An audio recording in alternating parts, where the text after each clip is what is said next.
Avançando para a segunda-feira, vamos então estudar o primeiro conceito, o amor de Deus. E vamos ver como ele aparece pela primeira vez no livro do Gênesis e como isso se reproduz ao longo das Escrituras e especialmente de menções especiais que vamos encontrar nos Evangelhos e também no livro do Apocalipse.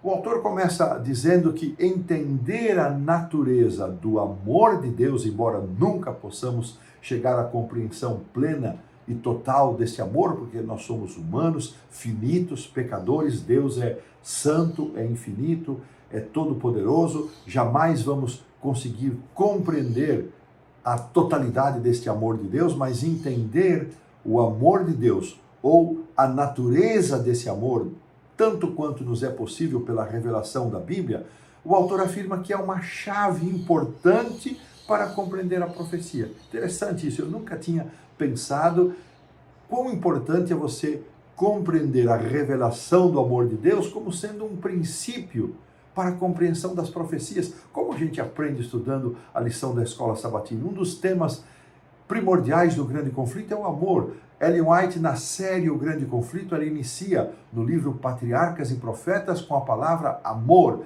e ela termina o grande conflito, no livro Conflito dos Séculos, ela termina com a palavra amor. Até o autor aparece aqui, todas as coisas declaram que Deus é amor.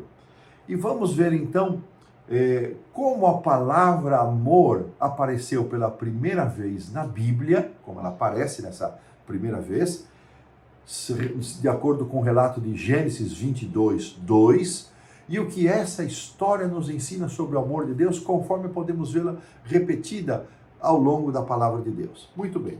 Em Gênesis 22, 2, eu vou pedir para a produção colocar aqui o texto para nós, eu também vou procurar aqui deixar a minha Bíblia aberta, porque esse capítulo nós vamos considerá-lo tanto na primeira vez que ela aparece a palavra amor na Bíblia, como a palavra cordeiro. Então, Gênesis 22, se você tem condições de abrir a Bíblia, eu sei que muita gente ouve e assiste o vídeo em movimento, não é possível estar parado para riscar, rabiscar, ler a Bíblia e acompanhar, mas quando você tiver essa possibilidade, faça isso.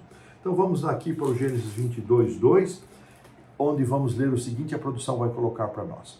Acrescentou Deus: toma teu filho, teu único filho, Isaque, a quem amas. Então, esta expressão, essa variação do verbo amar, teu filho a quem amas, é a primeira vez que ocorre o verbo amar na Bíblia. E vai-te à terra de Moriá, oferece-o ali em holocausto sobre um dos montes que eu te mostrarei. Quais são as primeiras vezes que a palavra amor ou variações do verbo amar vão aparecer no Novo Testamento? A lição nos dá 4 textos. Ela nos dá o texto de Mateus 3,17, Marcos 1,11, Lucas 3,22 e João 3,16. Olha que coisa interessante, irmãos. Os 3 primeiros evangelhos, Mateus, Marcos e Lucas, a primeira vez que a variação do verbo amor acontece é a declaração de Deus o Pai no batismo de Jesus, dizendo: este é o meu filho amado em quem me comprazo. Este é o meu filho amado. Nas 3 vezes a declaração de amor de Deus o Pai por seu filho. E em João, os 3 evangelhos sinóticos têm uma narrativa similar. João é um evangelho peculiar, e a primeira vez que vai aparecer é no capítulo 3, verso 16, o verso que nós amamos tanto, porque Deus amou o mundo de tal maneira que deu o seu Filho unigênito. Veja, irmãos, que a primeira vez que aparece a palavra, uma variação do verbo amar, no Antigo Testamento, está relacionado ao amor de Abraão, pai Abraão, ao seu filho Isaque. As primeiras vezes, nos 3 evangelhos, Mateus, Marcos e Lucas, aparecem a declaração de Deus, o Pai, a Jesus, o Filho amado. E quando João registra, ele fala de o amor, porque Deus amou tanto o mundo que deu o seu Filho unigênito. Veja a relação com a história de Isaac, a quem Deus pediu que ele entregasse o seu Filho único. O Filho único de Abraão está sendo entregue àquele a quem Abraão ama. O único Filho de Deus está sendo dado, está sendo entregue àquele a quem Deus ama profundamente. Veja como essas histórias guardam esta relação.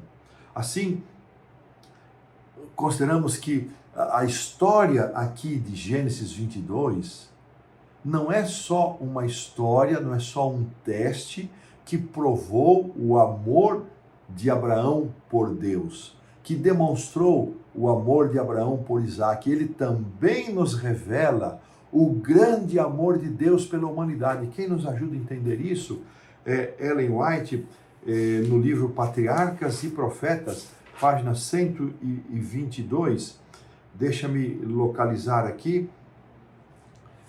Foi para impressionar a mente de Abraão com a realidade do Evangelho e para provar sua fé que Deus mandou que ele matasse seu filho. A aflição que ele sofreu, agora vem a comparação, durante os dias tenebrosos daquela terrível prova, foi-lhe permitida para que compreendesse por sua própria experiência algo da grandeza do sacrifício feito pelo infinito Deus para a redenção do ser humano. Então, a história do sacrifício solicitado por Deus a Abraão para sacrificar Isaac não era só uma prova, um teste de Abraão, mas foi dado a Abraão como uma revelação do infinito amor de Deus, um símbolo, uma prova pequena porque o Filho de Deus, o Senhor Jesus Cristo, deu de fato a sua vida e morreu. O Isaac, o filho de Abraão, não passou pela morte. Ele teve um substituto que nós vamos considerar na lição de amanhã. Assim, foi revelado o tipo de amor que Deus tem por nós, um amor que se sacrifica. Que coisa linda!